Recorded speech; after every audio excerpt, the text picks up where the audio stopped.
Well, we started in 1981. That was mostly about vinyl. At that time, in the early part anyway, we didn't have the competition of Napster or streaming and downloading. It was just all about recorded music, physical goods. Those were some heydays through that period of time. By the time we get into the 90s, it's almost all about CDs, and still a fair number of cassettes, but CDs were just really just rolling, just steamrolling. Records purchases got so small that they just ended up dropping them all together. There was very few records that were available. But all the new stuff, all the new releases was all about CDs. Well, at the time, the common understanding was that that was the best sound that you were going to get, and CDs have the advantage of being portable. You can't play a record in your car. You can play a CD in your car. And the way that car stereos have developed over the last probably 30 years is that that might be the best listening experience you're going to get. Music used to be very regional. It used to be based on what local DJs could curate right on their own radio playlist. That's how the 20th century worked.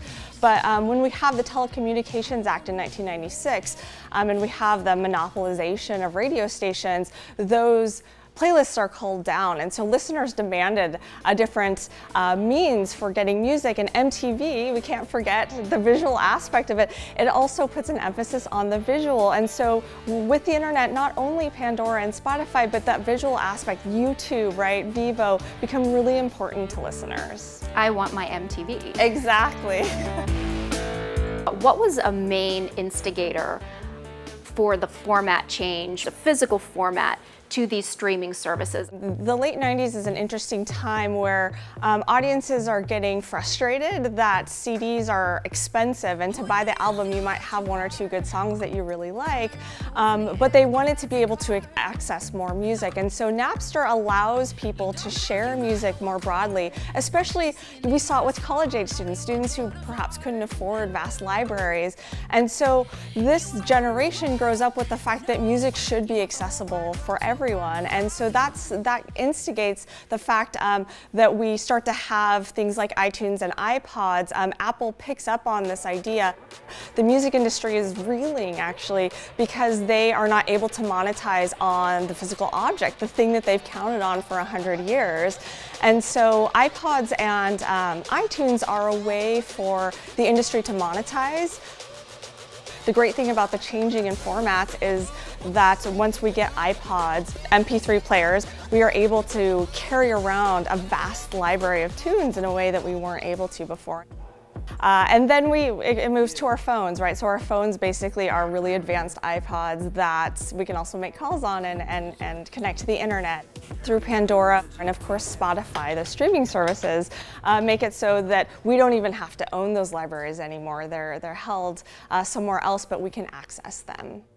The Recording Industry Association of America too says that sales are at record highs. So people are able to make these purchases more than they were 30 years ago. They are, and I think that the interesting thing to think about is people used to buy music per that item, and now they're purchasing essentially access to a library that they don't own, right? And so they're paying for subscriptions, so they're paying a lot less for a lot more music.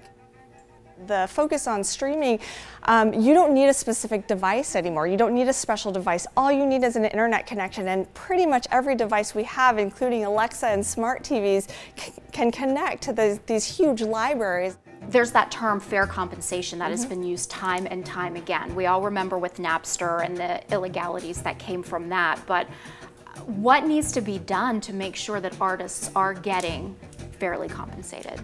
The laws need to protect them. There needs to be a standardized way to pay them. The Music Modernization Act will help a lot, and this is another reason why those statistics have changed. People are starting to count streaming as revenue, but it is very small. So yes, while the subscriptions are up and people are listening to it more than ever, they're also listening to a lot of things, so it's fractions of cents sometimes that these artists get, unless they're on a major label. Also, the focus on live performances and merchandising, what they call 360 deals, are really where the industry has been heading for a while since the physical sales have been down. How have streaming services really impacted brick and mortar stores like Plan 9? It was significant for a long time, probably starting in the mid-2000s, I expect. And yeah, it took a bite, it really did. And since we don't really sell downloads, it's hard for us, we don't capitalize on it. So sales were decreasing because people were getting all the music that they wanted for free, but then people seemed to decide that they wanted to actually have a physical piece to hold in their hands, and that's where we come in. Just the interest in the vinyl itself, it's sort of like a history piece in a lot of ways for people. I think it's one of the perfect formats for discovering music. If you haven't heard it, you look at the covers. You got either great photographs or great, artwork, and that pulls you in. You're interested. It's something you can see, reasonable size, and you can read liner notes and have somebody has a review about it, or you recognize a producer or people who are playing on it, and then you make a purchase. And it's so fun to see a lot of the younger people digging through the records as well, and realizing their parents had this record or they've heard about these guys, and they'll go over and play it and check it out as well. I was into records. I've been into buying records ever since I was probably 5 or 6. And I just love them. I always have. Music speaks to me in a way that little else does. And it takes you back. Absolutely does. That's the magical part of music, is that it can transform you to an exact location 30 years ago. Its emotional pull is really something. It speaks to people so loudly. It takes me back to the very moment that I bought it, what I was doing, everything, and I love it. It's like a photo album that you don't have to flip through. You just turn the radio on, and it's great. It's just great. It reminds you exactly where you are, who you are, and what you like.